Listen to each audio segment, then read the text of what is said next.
коментарі по Україні. То я сказав, що ніколи ні одна сім'я не загинула без корму. Правильно, це і правильно. Для пчіл найкращий вулик це Україна. І в нашій зоні, і в Україні. Дивіться, яка ранка. Захвачує всю площу і йде до останньої комірочки виїзд. Ось. А в Лежаку вже зовсім не так. Ослабла сім'я, так? Ослабла сім'я. У Українці вона піде до самого верху, тут збирається тепло. У Лежаку вона тут піде, отут сяде, тут внизу мед, а бджола загине. По поводу, це так, пару коментарів, по поводу ізоляторів хмари. Казати можна що завгодно. Я розумію, що зараз йде процес випробування. Воно вже давно, але великі ізолятори, маленькі ізолятори. Моя думка така, це не природний стан, що матка захована в кількості. Але хтось може колись і дійде до того, що якісь нюанси маленькі, якісь ця родзиночка, і воно дійсно будуть, так сказати, в процесі випробування. І дійдуть до якогось висновку такого, що може воно буде ефективно. Що хотів сказати, вже задосить. Ще якийсь коментар. Ще хотів це пишуть про це. Пишуть, що були, кожен кулик своє болото хвалить, так же? І так же само, Олег може сказати, хтось із дисертації написав по тому, що матки тут облетілися, ми їх перевезли, вони там втратились. Це неправда. Матки, втрачаються, вони так втрачаються, хоч вони на стаціонарному, хоч і перевозять, вони втрачаються. По-любому вони втрачаються, але не всі. Не всі. Такий процент, звичайний процент, і Олег вже випробував, і я так само випробував, і було, що матка тут облетілася, пішла вона на облюбленому місці і прилетіла, і слава Богу, сіяла, і це. Так само писали, що не спрацьовується бджола на цукрі. По 15 кг закормуєш, і сім'я йде на зиму, і виходить нормально, і йде розвиток яєчних облетівців. Це що так коментарі по цьому. Так. І що хочу зараз розказати про саму веселу пору на пасіці, це про родину. Це потрібно засвітити. Чому саме весела? Тому що на пасіці йде прожвавлення. Ось пасічники бігають по пасіці з спичками, хоча яблука ще не дозріли, по деревах лазять, як діти. І родіння – це віч у бджільництві, який забирає дуже багато нервів, забирає дуже багато часу, і сили, і, звичайно, забирає ту працю, яку ми вложили за всю весну для нарощення бджіл. І йде багато манівець і дуже багато збитків. Я розумію, що ділитися треба з людьми бджолами, але коли ти вкладаєш всю весну і на пасіці для розвитку, і вони потім летять, і ти не знаєш, куди, в який куток пасіки бігти, і що його робити, і що знімати, а що працювати на точники, то це, звичайно, не розігнуться і не знаєш, за що тоді ухватитися. Того треба знімати, а того треба закривати. Роїння, звичайно, це природні життя зовсімей, і нікуди від нього ми не дінемося.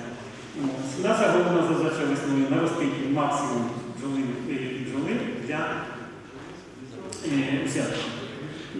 для недостатку. Але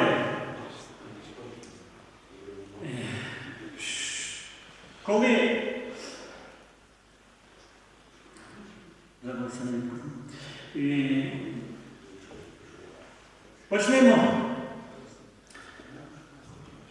почнемо з того, що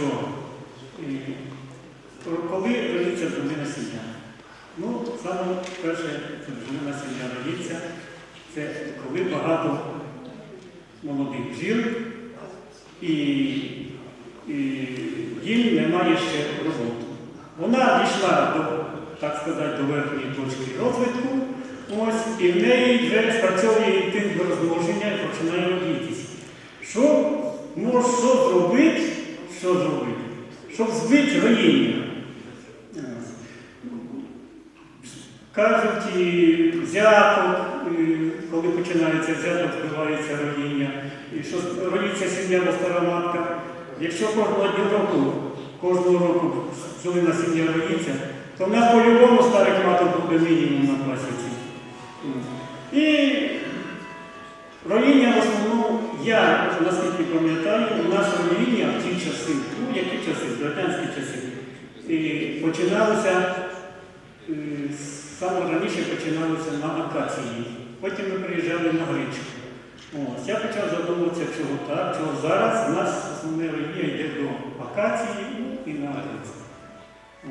Але все-таки зараз, по-перше, став клімат змінився.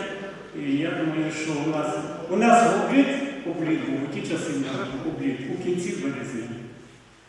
І такої сили ми не нарощували ще до збору локації. А зараз у нас обліт 5 березня, і на початку березня, і кінці лютого може бути. А все-таки сім'я розвивається. Він пройшовся, все-таки сім'я розвивається і до акації вона нарощує гарну силу, яка вже тоді переростає в роїння. І коли збираємося на акацію, і треба спакувати кулики, і треба все господарство зібрати, і весь інвентар, це все. І поїхати туди і викосити, і кілочки там запробувати, все підготовити, а тут іде роїння. Ось, розігнутися не можна. Як він покаже, Вася, як не роїння, то я і обідаю на пасіці. Всякі методи, щоб збити роїння, всякі методи. І крила ріже матка, і вощину кидає, якщо воно там все, щоб трошки збити роїння. Але коли пішло масове роїння на пасіці, це катастрофа, це тоді не розгинається. І як ти не слідкуєш, все одно 1, 2, 3 і пішло, і там дивишся, і починаєш переглядати сім'ї, там вже їде, а то вже висить. І тому що це втрати на пасіці, і шкода своєї праці, шкода своєї цієї роботи, яку ти робив за весну. Хлопці, шум, почав задумуватися, звичайно, ще такий спосіб, як ви кажете, харчувати маточники. Це всі роблять. Це всі роблять, це переглядаємо сім'ю, видаляємо всі роїві маточники. Разом з тим сім'ї рояться, воно, так сказати, надовго не збиває, тільки на цей період. Що харчовки маточники? Я вам скажу. Це ефективний спосіб, але кожні 5 днів треба дивитися пасіку, переглядати сім'ї і знову їх харчувати. Наша основна задача – зберегти бджолу до першого водозбору. Максимум. Хто стоїть потім на стаціонарі, не виїжджає, стоїть, так як зараз бачите, у нас будівництво вже теж змінилося. Я їздив на Кіровоградщину ще в 80-х роках, там ще були скворцети, там ще були буркуни, там ще були гречки, які теж там бували. І переїжджали з локації туди, і ми брали до збори і соняшника. Соняшник це вже був, зрозуміло, що це вже був, так як і зараз це останні медоноси, які були на цьому. Зараз змінилося, зараз великі пасіки хлопці вже мають, вони не їдуть на акацію. Вони нарощують із, можна сказати, зберігають і нарощують до основного взятку, це соняшника. А, звичайно, тут нікуди не обійдеться без родіння. Ну там воно простіше. Там простіше, чому простіше? Вони нікуди не їдуть, вони їх можуть ті рої ловити, можуть робити відводки, і потім під час, на початок цвітіння соняшника їх можна дати, як кажуть, у кучу, ось, і брати медозбір із соняшника. У нас воно трошки складніше, тому що ми і на літак виїжджаємо, і на акації виїжджаємо, потім їдемо на цей, на Гречку можна вже не казати, що не їдемо, тому що їх немає, переїжджаємо з формату, переїжджаємо на Литву, щось до щось йде, поки до соняшника та щось дасть. Що робить, коли вже робиться пасіка? Ну, про ковчовку мотушників зрозуміло все, це все роблять.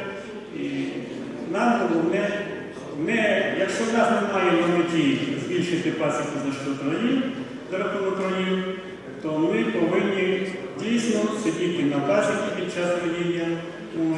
І всякими методами це роїння стримувати.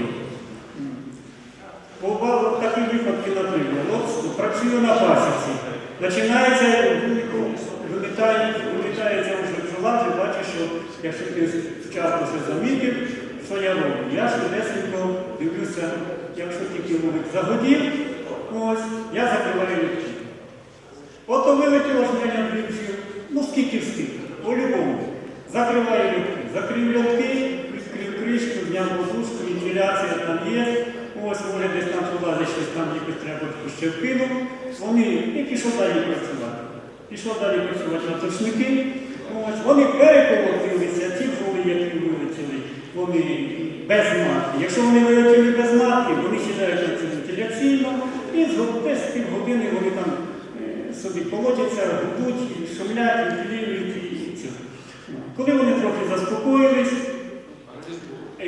тоді я відкриваю цю сім'ю, переглядаю, викорчовую всі маточники. Якщо ж вилетіла матка, і вона сідає, я підставляю там рамку, роїню там цього, поки вони сядуться, я беру цю сім'ю, і переглядаю. Ну, звичайно, поки вони там теж не зразу, тому що вони за маткою цють. Як тільки вони там сіли, вже останні бджоли до роя, вилетіли з цього вулика, я відкриваю сім'ю, вже та сім'я, вона нікуди вже не летить. Я переглядаю цю сім'ю, викорчовую, вже всі маточники. Залишаю її напроти лівого льотка, а цей рік знімаю, в мене ж мета не збільшити пасіку за рахунок роючої групи, а зберегти бджолу на акації. Я тут не залишаю ні одного маточника, а цю, яка вилетіла з маткою, поселяю в праву частину, кину подушечку, на рамку їх струсив. Вони собі сіли, нікуди вони не діляться. Вони підуть шукати льотка. По-любому вони підуть шукати льотка, а тут вже без маточників, без матки сім'я вона знову об'єднується. І ця сім'я дуже гарно працює. Це вже вона працює так, як наче вийшов рік. Я її не розробив, я її залишив, так сказати, у цьому. В своєму вулику. Якщо вилетів і я не знаю з якогось вулика, якщо він ще не полетів до сусідів там, і вилетів і я не знаю з якого вулика, і напередодні цвітіння акації, ці рої можна помістити, їх скинути можна на кучу. Тут вже, звичайно, рік вилетів, маточники там будуть, чи матки вже йдуть, це буває, тому що перед цим не погода, сім'я роїться, а тоді, як тільки погода починають роїти, матки починають пищати, вилазять яйця. Я скидаю їх у кучу, бо їх треба повезти на акацію.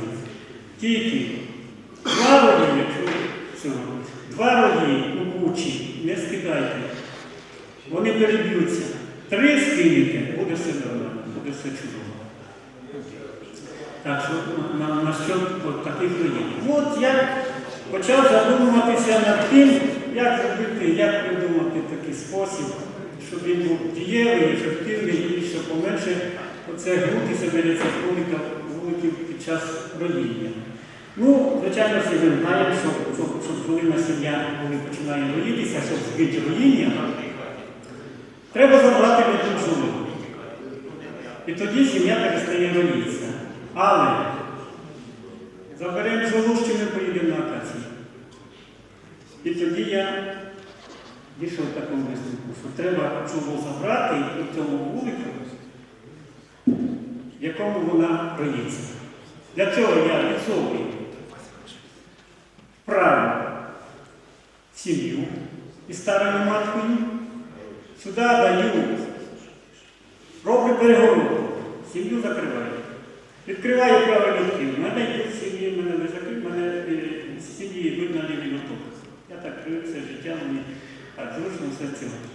Куди йде бджола? Вона йде на своє місце, так? Матки немає, але я даю туди рамку відкриту розплоду, даю зрілі маточники. І я подумав, що я знайшов спосіб боротьби з роїнням. І ось зимою гортаю енциклопедію Василь Федорович Ващенко. І я так зразу ось так новання відкрив і починаю читати. Ще 100 років, більше 100 років назад. Ващенко описав цей спосіб, а ми починаємо знаходити велосипед. Ми всі професора, ми все знаємо. Це вже зроблено до нас, так? Більше 100 років назад він описав цей спосіб і користувався ним. І хлопці, хто на Кіровоградщині має на стаціонарі, хто на Кіровоградщині паску. Ну нам, звичайно, так, нам перегородити, потім перевозки, все це воно там все. Але хто на стаціонарі, візьміть цей спосіб, дуже гарний спосіб.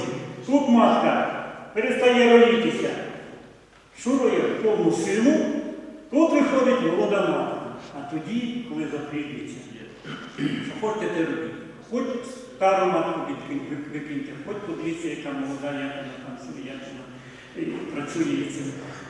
І я кажу, мене прямо очі пішли вишибили від здивування і цього. Так що ми цього не знаємо, ми це не читаємо, ми забули, ми думаємо, що ми такі вже дуже грамотні, дуже цього. Довелося мені, ще один випадок такий розкажу, який я. Довелося мені в 95-х роках, десь середини 90-х років, стояти із молотком. І одесової. Під Петром Молотков, такий славнозвісний пасічник. Ось. Я вам так скажу, що ми постійно боремося, щоб бджоли не роїлися, а він робив все для того, щоб бджоли роїлися. І ми дивувалися, ми скільки дискутували, скільки там цього, яку він виробив систему. У нього великі на 2 сім'ї. Він, звичайно, на 2 сім'ї великі, вони розвиток іде причудово. Так, у нього було грія, він біля настілу. І його найперше було таке бажання стати лісополосінням там, де ближче гречки, чи там чи це. А те, що лісополосами високому. І це він ходить, і від цього бджоли рояться страшно. Але він не розширює за рахунок роїв, він не розширює пасіку. Оце тоді, де ми прийдемо до нього, в нього кущах вже 6-7 коробок з роями накритих до вечора. Вечірком він вже льот закінчиться бджоли, він бере ці коробки. Ага, цей волик підтрушив прямо на траву перед вуликом, на ніч. Мікрофон буде. А цим треба додати сюди трусити. І це так розтрушує, розтрушує. І ви молоді грамотні, як виглядаєте. Бо хлопці вже кажуть, що вже час підгає. Добре, ще один момент і все. Ще один момент, що трошки оце... Ні, секундочку, хлопці. Якщо роїться сім'я, і у вас є на пасіці якесь слабесенька сім'я, якесь є, а цієї ніколи вам водитися, переставте її на місце слави, і тоді, в мене таке, я перестав на місце слави, і тоді та сім'я цілий сезон не роїлася. І цю підсилу.